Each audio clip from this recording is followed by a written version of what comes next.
سبيل الدموع سبيل مريح تنهدى يا صاحي كي تستريح وبث الدعاء.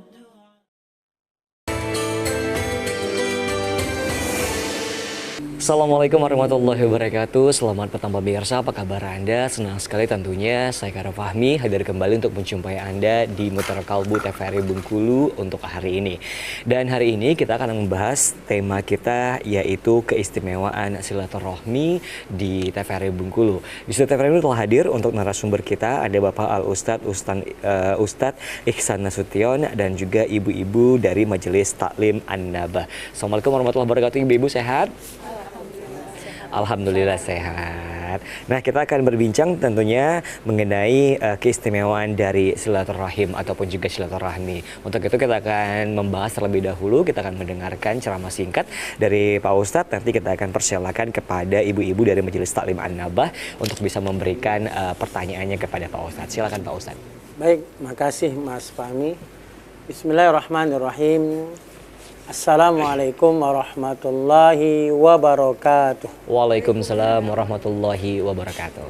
Bismillah walhamdulillah wassalatu wassalamu ala rasulillah wa ala alihi wa sahbihi wa mawalah. Amma ba'du, qala Allah ta'ala fi kitabihil karim. A'udzu billahi minasyaitonir rajim. Bismillahirrahmanirrahim. Ya ayyuhalladzina amanu taqullaha wa qulu qawlan sadida yuslih lakum a'malakum wa yaghfir lakum dzunubakum wa may yuti'illaha wa rasulahu faqad faza fawzan azima.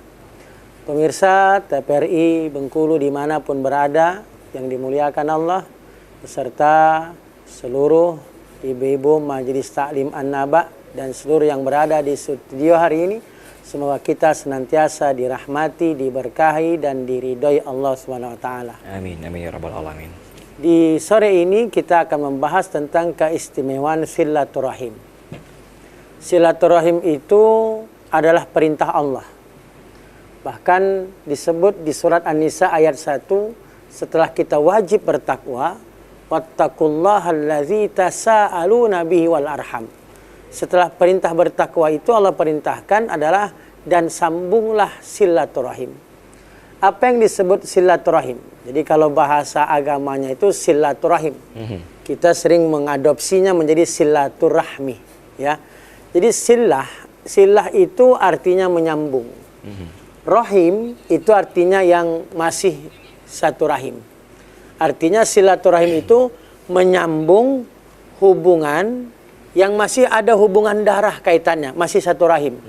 Entahkah ayah kepada anak, kepada cucung, kepada mungkin yang masih satu rahim. Baik itu mungkin dari jalur satu rahim, bisa jadi sepupu. Dan ini yang disebut menyambung silaturahim. Adapun menyambung silaturahim kepada tetangga, kepada sahabat, itu sesungguhnya bukan silaturahim, tetapi itu namanya silatul ukhwah. Jadi ketika menyambung hubungan yang tidak ada hubungan rahim, bukan bagian dari kerabat, maka namanya ukhuwah. Silatul ukhuwah menyambung ke persaudaraan. Jadi beda silaturahim dengan silatul ukhuwah. Maka silaturahim itu sesungguhnya menyambung hubungan kepada yang masih ada hubungan darah kepada kita. Itu yang disebut silaturahim sesungguhnya. Maka kata Nabi, laisal wasil bil mukafi. Orang yang menyambung silaturahim itu bukanlah orang yang kunjung balas kunjung. Bukan datang balas datang, bukan. Tetapi yang disebut menyambung silaturahim itu adalah yang menyambung walakinal wasil, tetapi orang menyambung silaturahim itu kata Nabi, idza qata'at rahimuhu wasalaha. Tapi yang disebut menyambung silaturahim itu adalah ketika dia diputuskan silaturahimnya, diputuskan hubungannya, dia sambung. Maka ketika mungkin ada orang yang memusuhinya, maka dia datang. Maka dia datang untuk menyambung silaturahim. Jadi silaturahim itu sesungguhnya bukan kunjung balas kunjung. Jadi tetapi menyambung silaturahim itu menyambung kepada orang yang telah jelas-jelas memutuskan hubungan kepada kita. Nah, itu yang disebut silaturahim itu. Nah, apa keutamaan menyambung silaturahim ini? Banyak hadis yang menjelaskan kepada kita tentang di antara keutamaan ya, rahasia dari silaturahim itu. Salah satu hadisnya kata Nabi, "Man ahabba ayyubsata lahu fi rizqihi wa yunsa'alahu fi asarihi falyasir rahimah." Kata Nabi, siapa yang ingin diluaskan rezekinya, dipanjangkan umurnya, maka perintah Nabi apa? Sambunglah silaturahimnya. Jadi sambunglah silaturahim. Maka menyambung silaturahim itu perintah Nabi. Bahkan ukuran iman itu, konsekuensi iman itu bagaimana kita mampu menyambung silaturahim. Maka kata Nabi, man kana yu'minu billah wal yaumil akhir falyasil rahimah. Siapa yang mengaku beriman kepada Allah dan hari akhir, maka kata Nabi, maka sambunglah silaturahim. Maka orang beriman itu tidak mungkin memutuskan silaturahim. Maka orang beriman itu tidak mungkin musuhan. Maka orang beriman itu senantiasa menyambung silaturahim. Bukan membalas orang yang memusuhinya, tapi dia menyambung silaturahimnya. Itu orang beriman. Maka orang beriman, bagaimana dia mampu menjaga hubungan rahimnya, silaturahimnya. Maka kata Allah dalam hadis qudsi itu, Anar Rahman, kata Allah, aku yang maha pengasih. Aku yang menciptakan rahim. Dalam rahim ibu kan ada namanya rahim. Dalam ibu itu ada namanya rahim. Rahim itu diambil dari nama Allah. Ar-Rahman, Ar-Rahim. Yang maha pengasih, maha penyayang. Maka kata Allah, aku akan menyambung kepada orang yang menyambung silaturahim. Tapi aku akan memutuskan kepada orang yang memutuskan silaturahim. Apa yang disebut Allah menyambung kepada orang menyambung silaturahim? Allah akan memberikan rahmatnya kepada orang yang menjaga silaturahimnya. Tapi Allah akan memutuskan kepada yang memutuskan silaturahim. Apa artinya? Allah putuskan rahmatnya kepada orang yang memutuskan silaturahim. Maka orang yang memutuskan silaturahim itu sampai disebut dalam hadis kata Nabi, la yadkhulul jannah qati. Apa kata Nabi? Tidak masuk sorga orang yang memutuskan silaturahim. Jadi Nabi katakan, bayangkan. Jadi Nabi jaminkan tidak masuk sorga orang yang memutuskan silaturahim. Bayangkan ancamannya tidak main-main. Walaupun mungkin banyak ibadahnya, hebat sholatnya, rajin puasanya, tapi dia memutuskan silaturahim, apa jaminan Nabi? Dia tidak masuk sorga. Kenapa? Karena tadi konsekuensi iman itu, kata Nabi, siapa yang beriman kepada Allah, maka dia wajib menyambung silaturahimnya. Wajib dia berbuat baik terutama kepada kerabatnya yang masih ada hubungan rahim kepadanya. Maka orang beriman senantiasa menjaga hubungannya. Karena memang kita itu diwajibkan menjaga hubungan ini bukan hanya kepada Allah, tapi juga menjaga hubungan kepada makhluk Allah, terutama kepada kerabat atau rahim. Maka sedekah ini Bang Fahmi, sedekah terbaik itu Ibu, itu sedekah kepada siapa? Sedekah kepada yang masih ada hubungan rahim. Maka kata Nabi, as-sadaqatu 'alal miskin sadaqah. Sedekah kepada orang miskin yang tak ada hubungan rahim, tak ada hubungan kerabat, itu sedekah. Tetapi sedekah ala zil kurba kepada yang masih kerabat, zir rahim, yang masih ada hubungan rahim, yang masih ada hubungan darah, maka dia ada dua. Satu, sedekah wasilah, kata Nabi. Maka dia dapat pahala sedekah. Dan yang kedua, dia dapat pahala menyambung silaturahim. Bayangkan. Jadi sedekah terbaik itu kepada siapa? Bukan hanya kepada si miskin. Ada sedekah yang terbaik ketika kepada si miskin yang masih ada hubungan rahim. Datang sahabat membawa sekantong dinar. Kemudian sahabat ini bertanya kepada Rasul. Ya Rasul, ini aku ingin menginfakkan kepada orang miskin. Si A miskin, tapi dia tak ada hubungan rahim kepada aku, Rasul. Tapi si B ini juga miskin, tapi dia masih ada hubungan rahim kepada aku. Dia masih ada family hubungan. Maka kata sahabat, kepada siapa Rasul aku harus berikan sedekah ini? Maka Nabi tunjuk kepada seorang miskin yang masih ada hubungan rahim tadi kepada saudara. Maka kata Nabi dua di situ. Kau dapat pahala sedekah. Dan yang kedua, kau dapat pahala menyambung silaturahim. Maka itulah perintah setelah menyembah Allah itu kan, anta budallah. Hendaklah engkau menyembah Allah, wala tusyriku bihi syai'an, jangan kau mensekutukan Allah, wa bizil qurba, dan hendaklah berbuat baik kepada karib kerabat. Itulah berbuat baik kepada rahim. menyambung silaturahim. Baik, Begitu Pak Bang Ustadz. Fahmi. Baik pemirsa di rumah dan juga ibu-ibu dari Majelis Taklim An-Nabah, kita akan jeda iklan terlebih dahulu tentunya sebelum kita lanjutkan kembali untuk tausiah dan juga mungkin ada pertanyaan dari ibu-ibu Majelis Taklim An-Nabah. Kita jeda iklan terlebih dahulu pemirsa, tetap bersama kami di Mutiara Kalbu TVRI Bengkulu.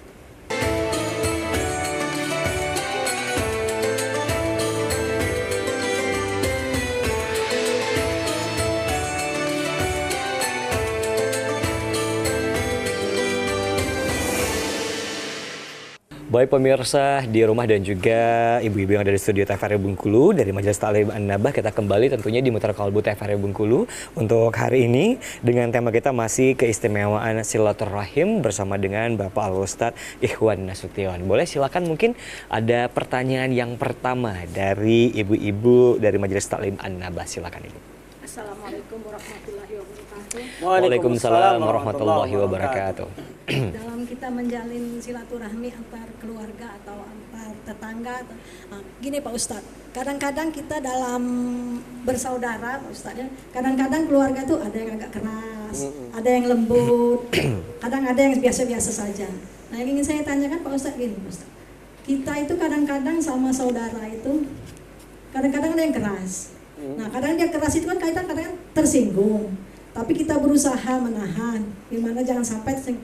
Nah tapi kadang-kadang apakah kita harus menjauh dari saudara kita atau menjaga jarak dulu, jangan sampai nanti kalau ketemu masih sama-sama panas ribut. Nah apakah kita tidak masalah kalau kita menjaga jarak dulu, menjaga jangan sampai ini. Itu aja Pak Ustadz. Assalamualaikum warahmatullahi wabarakatuh. Waalaikumsalam warahmatullahi wabarakatuh. Silakan Pak Ustadz, mungkin banyak kadang-kadangnya ini pertanyaannya Pak Ustadz ya. Kadang-kadang ya. Boleh silakan. Jadi suatu ketika Nabi ini sedang ngisi pengajian lah kalau bahasa kita ya. Nabi sedang ngasih nasihat kepada sahabat. Maka kata Nabi, di tengah-tengah Nabi sedang ngisi kajian, kata Nabi, silakan keluar dari majelis ini. Bagi yang memiliki, yang bermarahan, bermusuhan kepada saudaranya. Kenapa? Karena Allah tidak merahmati perkumpulan ini. Bayangkan. Maka ada satu sahabat langsung berdiri, langsung keluar. Kemudian sahabat ini ternyata kemana? Dia pergi ke rumah bibinya. Kemudian dia minta maaf kepada bibinya. Bibi, maafkan aku karena Nabi mengajarkan untuk saling minta maaf. Tidak boleh memutuskan silaturahim. Maka balik lagi lah pemuda ini. Ditanya oleh Nabi setelah dia, dari mana kau tadi? Rasul, aku tadi melaksanakan perintah. Karena ternyata ada satu orang dalam satu majelis yang bermusuhan. Yang bermusuhan, ternyata Allah tidak menurunkan rahmat dalam majelis itu. Hanya satu orang bermusuhan. Maka itulah tadi hadis qudsinya, aku mau menyambung kepada orang yang menyambung silaturahim. Ku sambung rahmatku kepada yang menyambung silaturahim. Dan ku putuskan kepada orang yang memutuskan silaturahim. Maka dari sini jadi pelajaran kepada kita. Apa bahayanya ketika memutuskan silaturahim itu? Ternyata salah satu ancamannya di dunia, bukan nanti di akhirat. Kalau di akhirat nanti kan kata Nabi, tidak masuk surga orang yang memutuskan silaturahim. Ternyata di dunia, ternyata terputus rahmat Allah ketika kita memutuskan silaturahim. Nah bagaimana tadi ketika mungkin ini pernak-pernik ya, kadang-kadang ya dalam keluarga tadi ya, ya ada tipe yang keras, ada yang lembut, ya itulah manusia. Ketika ada orang keras, itu bukan masalah sesungguhnya. Itu justru jadi ladang amal untuk kita. Yang jadi masalah itu kalau kita yang keras kepada orang.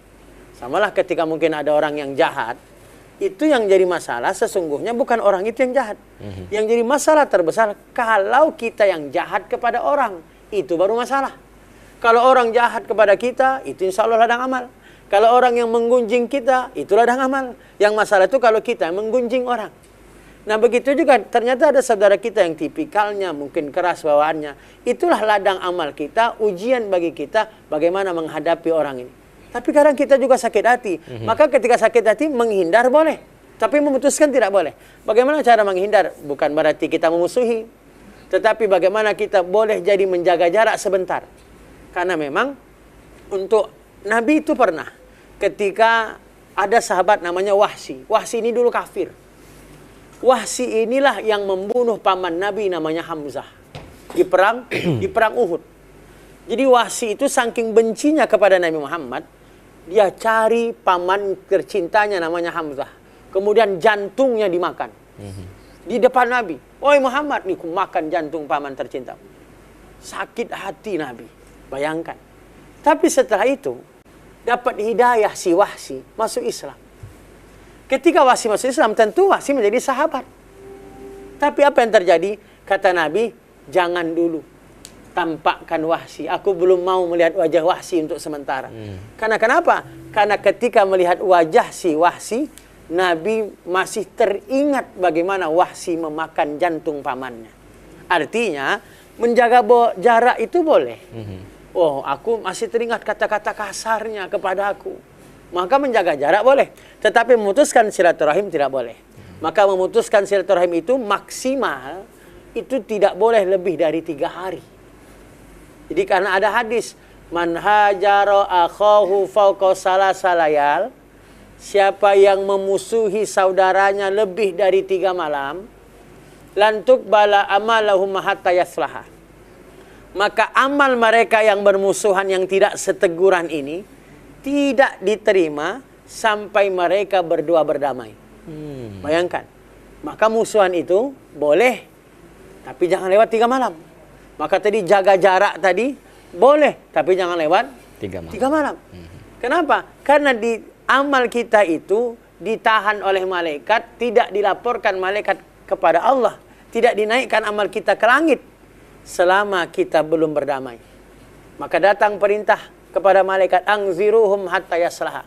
Tahan malaikat, jangan naikkan amalnya sampai mereka berdua yang bermusuhan ini tadi sampai berdamai. 3 kali, angziruhum hatta yaslaha. Tahan, jangan naikkan amalnya sampai mereka berdamai. Itulah kenapa orang yang bermusuhan tadi, yang memutuskan silaturahim tadi, dia terhalang masuk surga. Bukan berarti karena dia tidak beramal. Amalnya tidak dinaikkan malaikat selama mereka belum berdamai. Dan amalnya akan dinaikkan ketika mereka sudah berdamai. Maka amal kita itu kan dinaikkan, ada harian, ada pekanan, ada tahunan.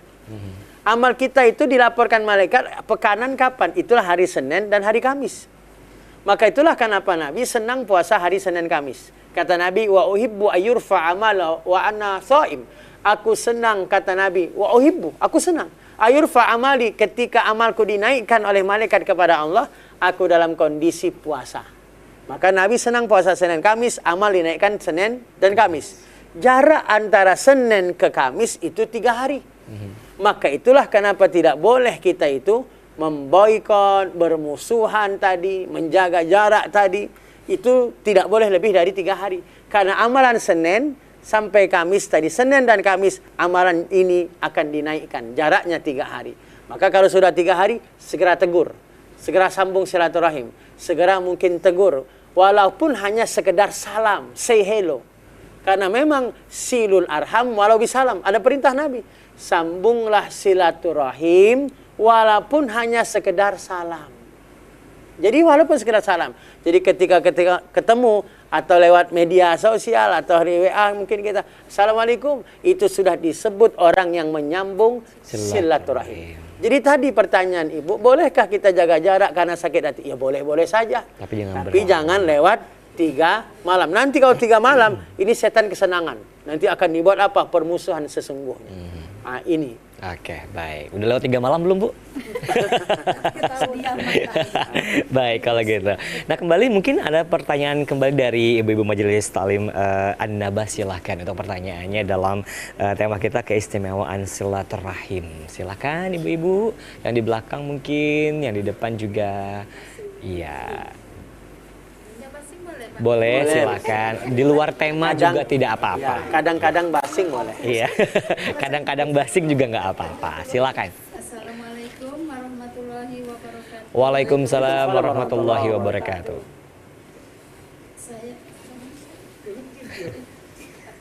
Saya Ibu Suprapti dari Majelis Taklim An-Nabah mau bertanya Pak Ustadz. Ya. Dalam Ya. kehidupan sehari-hari kita kan sering Mic-nya dideketin dikit. bermasyarakat itu ya kadang-kadang mudah tersinggung, kadang-kadang ada omongannya kita bawa ini terus dibawa baper. Kalau kita kumpul salah, nggak kumpul salah. Kadang-kadang pas kumpul yang mulut ini nggak terjaga Pak Ustadz. Kadang-kadang sering ngomong yang ngalor ngidul kata orang Jawa itu Pak Ustadz. Iya. Sampai rumah baru mikir. Mohon saran dan nasihatnya Pak Ustadz agar mulutnya mulut. Iya, baik. Itu aja, Pak Ustaz. Baik. Assalamualaikum warahmatullahi wabarakatuh. Waalaikumsalam warahmatullahi wabarakatuh. Nah, ini juga salah satu yang menyebabkan terputusnya silaturahmi kalau kita salah ngomong ya Pak Ustadz. Betul. Ya. Nah, boleh silakan Pak Ustadz mungkin dengan Apalagi jawabannya. sekarang ya musim capres ini ya. Iya. Salah dukung, nggak sepakat. Itu banyak keluar dari grup ya, WA grup. Maka lebih baik merajuk anak-anak daripada merajuk tua, kata orang. Baik Ibu, bagaimana dalam kehidupan masyarakat tadi ya, ketika mungkin salah ngomong, maka kita kembalikan ke hadis. Apa kata Nabi? Man kana yu'minu billah wal yaumil akhir falyakul khairan aw liyasmut, kata Nabi.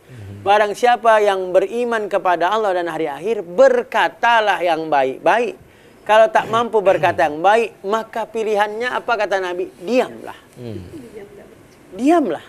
Maka ternyata ukuran orang, kita bisa mengukur orang itu benar-benar beriman ataukah tidak, itu kita bisa lihat dari anggota tubuhnya, apa? Mulutnya. Maka orang beriman itu, dia hanya mau berkata yang baik. Kalau dia tidak mampu berkata yang baik, dia akan milih diam.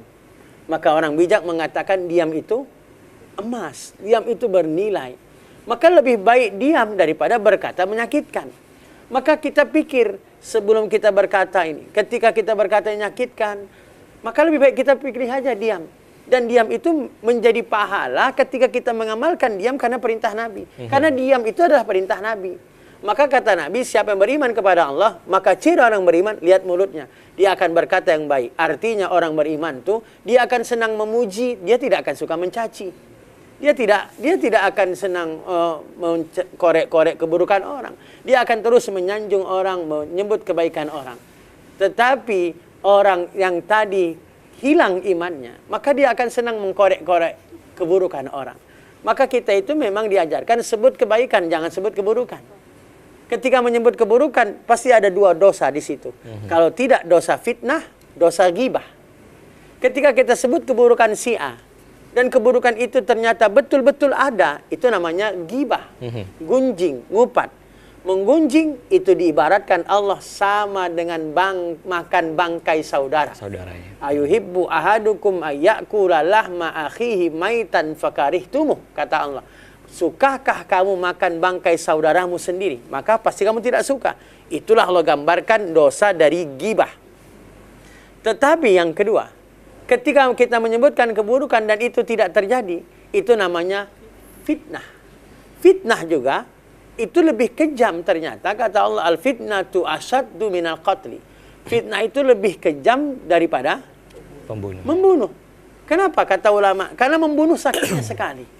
Tapi ketika fitnah keluar dari mulut kita, fitnah didengar, dia sakit hatinya. Yang mendengar dia sambung lagi fitnah tadi kepada orang lain. Terdengar dia sakit lagi yang kedua. Terus sambung fitnah. Berapa kali dia merasakan sakit ketika difitnah. Maka pantas ketika disebut fitnah itu lebih kejam daripada tidak memfitnah, daripada membunuh, bukan tidak memfitnah. Maka ini jadi pelajaran. Maka tadi ketika kita ngomongnya tidak bisa dijaga, itulah orang beriman.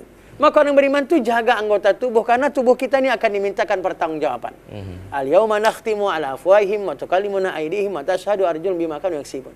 Nanti akan ada hari, di hari pembalasan itu, hari setelah kiamat, kita akan dimintakan pertanggungjawaban. Tangan kita berbicara, kaki kita pun bersaksi, semuanya berbicara. Maka itulah tugas orang beriman, apa? Menjaga jangan sampai kita itu membuat sakit hati orang.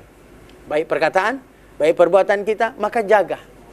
Dan itulah tugas kita, orang beriman. Maka mengkondisikan tubuh ini jangan sampai berbuat dosa setiap hari. Karena memang, kenapa lidah itu dibuat tidak bertulang?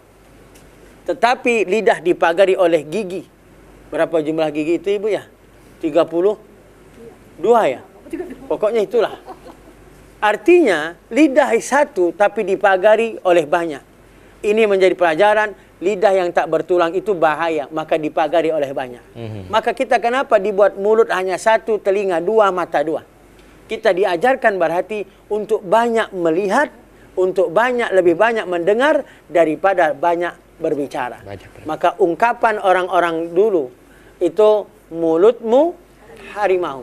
Tapi sekarang berkembang menjadi jempolmu harimaumu. Maka hati-hati.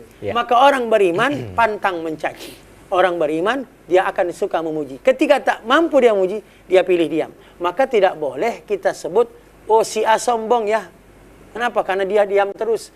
Bisa jadi dia diam karena mengamalkan perintah Nabi, lebih baik diam ketika tidak bisa berkata yang baik.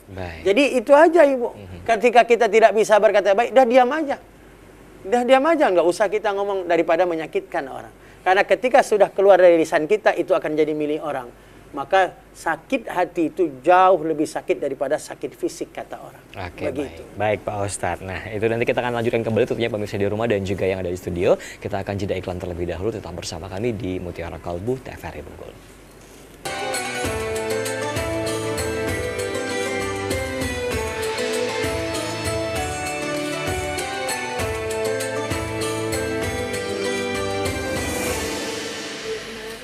Baik, kembali pemirsa di rumah dan juga ibu-ibu di Majelis Taklim An-Nabah di Studio TVRI Bengkulu. Kita masih di Mutiara Kalbu TVRI Bengkulu dengan tema kita keistimewaan silaturahim. Kita akan kembali berbincang dengan narasumber kita, ada Bapak Al-Ustadz Ikhwan Nasution. Kita kembali ke ibu-ibu, ada mau bertanya silakan untuk segmen terakhir kita sore hari ini. Bismillahirrahmanirrahim. Assalamualaikum warahmatullahi wabarakatuh, Pak Ustadz. Waalaikumsalam warahmatullahi wabarakatuh.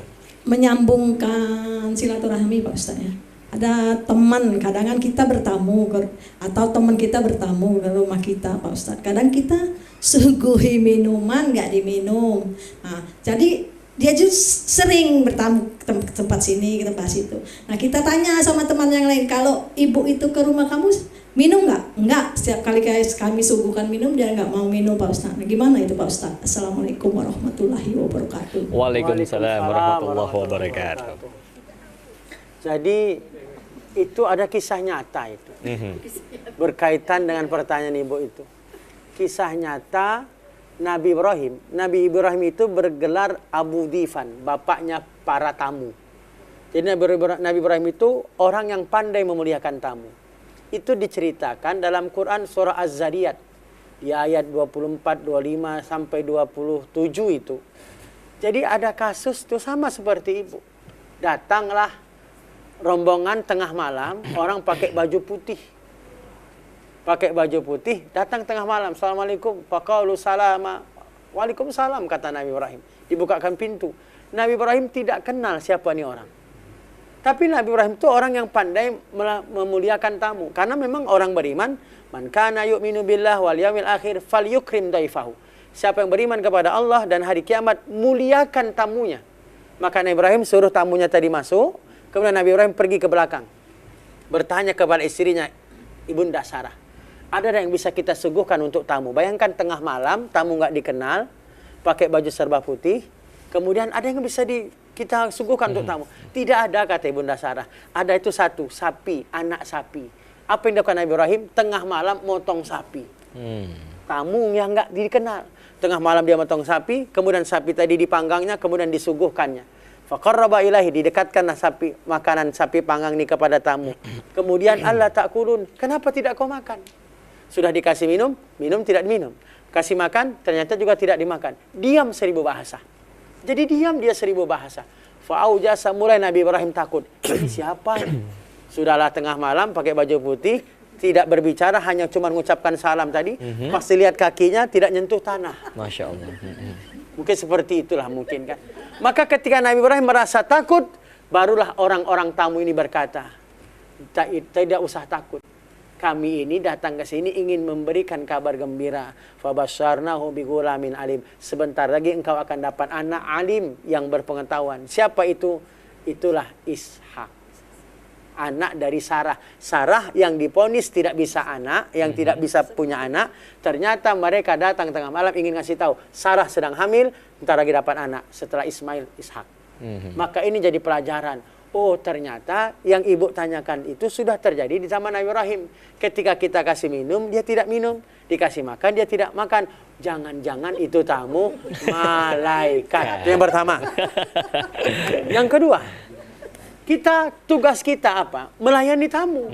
Memuliakan tamu, karena orang beriman tadi, man kana yu'minu billah wal yawmil akhir falyukrim dhaifahu. Muliakan tamunya ketika kita mampu beriman. Memuliakan tamu tadi, betul kita tawar minum. Urusan dia tidak mau minum atau tidak, itu bukan urusan kita. Kewajiban kita itu apa? Memuliakannya. Dia mau atau tidak mau minum, itu bukan urusan kita, tidak bisa kita paksa. Tidak pula mungkin kita ambil palanya kita minumkan, tidak mungkin. Tugas kita memuliakannya. Dia mau minum tidak minum, itu bukan lagi tugas kita, itu urusan dia. Tugas kita memuliakannya. Nah, kemudian yang ketiga, baik sangka saja. Kita teruskan, kita kan diajarkan untuk husnuzon, teruslah berbaik sangka. Ketika kita kasih minum dia tidak minum, oh bisa jadi dia sedang puasa, atau bisa jadi dia mungkin sariawan, atau bisa jadi dia tidak bisa minum air putih. Maka kita tawarkan minum air yang berwarna mungkin. Jadi kita terus baik sangka. Kita tidak boleh bersangka, kenapa lah dia tidak mau minum? Jangan-jangan dia takut, akulah apa. Inilah ketika buruk sangka ini menjadi penyakit. Yang menjadi beban hidup itu karena buruk sangka. Maka teruslah berbaik sangka. Jadi itu saja tugas kita. Satu, melayaninya. Dia tidak mau, itu bukan urusan kita. Karena tugas kita dalam agama ini melayani tamu, memuliakan tamu. Yang kedua, ayo baik sangka. Ketika dia tidak mau, oh berarti dia sedang apalah mungkin. Jadi jangan suuzon. Toh juga nggak ada manfaatnya kita suuzon kan. Akhirnya jadi pikiran. Kan jadi pikiran. Padahal dia tamu sudah lama, baru ditanyakan sore ini. Saking jadi pikirannya kan. Nah, begitu. Oke, baik. Udah cukup, Ibu-Ibu? Cukup ya? Oke, nah semisalnya Pak Ustadz, kalau kita sudah minta maaf, tapi orang tersebut belum memaafkan kita ini. Nah, itu seperti apa? Apakah selesai sebatas itu, atau ada kelanjutannya lagi episodenya Pak Ustadz? Baik, ketika kita sudah berusaha minta maaf. Maka itulah tadi kata Nabi, silul arham walau bisalam. Sambunglah silaturahim walau hanya sekedar mengucapkan salam. Kita udah assalamualaikum, dia nggak mau jawab, saking marahnya dia kepada kita kan. Terus bahkan kita bukan hanya sekedar salam, kita mengucapkan minta maaf ya, aku minta maaf. Dia tidak mau maafkan, maka insya Allah hubungan kita sudah selesai. Kita sudah dihitung orang yang menyambung silaturahim.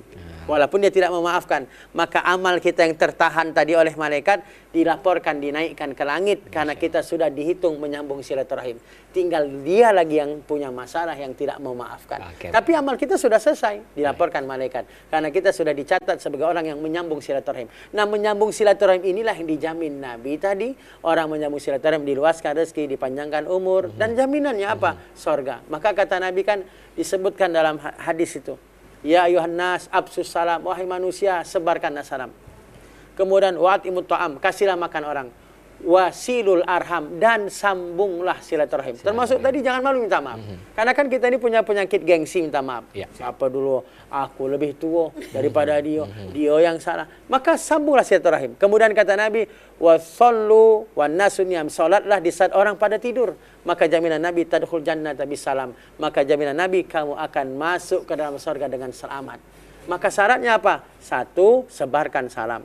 2, beri makan. 3, sambung silaturahim. 4, sholat di saat orang tidur, artinya sholat malam.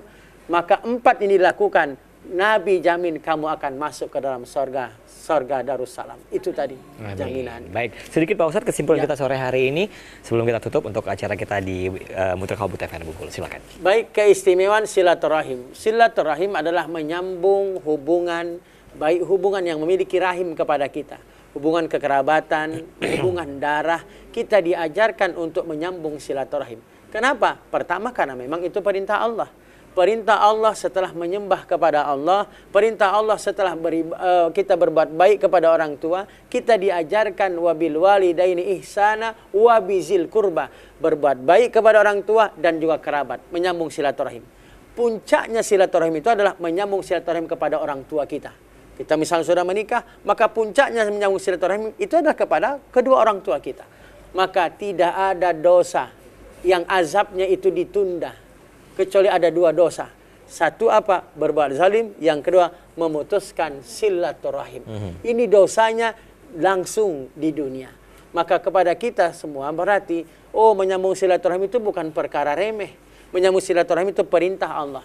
Menyambung silaturahim tadi kata Nabi itulah konsekuensi iman. Man kana yu'minu billah wal yawmil akhir falyassir rahimah. Siapa yang beriman kepada Allah dan hari akhir, maka sambunglah silaturahimnya. Demikian, Mas Pak. Baik, terima kasih Pak Ustadz. Itu dia kesimpulan kita tentunya untuk keistimewaan dari silaturahim. Semoga kita semuanya dapat menjalin dan juga tetap bersilaturahim bersama dengan saudara-saudara kita lainnya tentunya. Saya Karim pamit. Terima kasih. Wassalamualaikum warahmatullahi wabarakatuh dan sampai jumpa.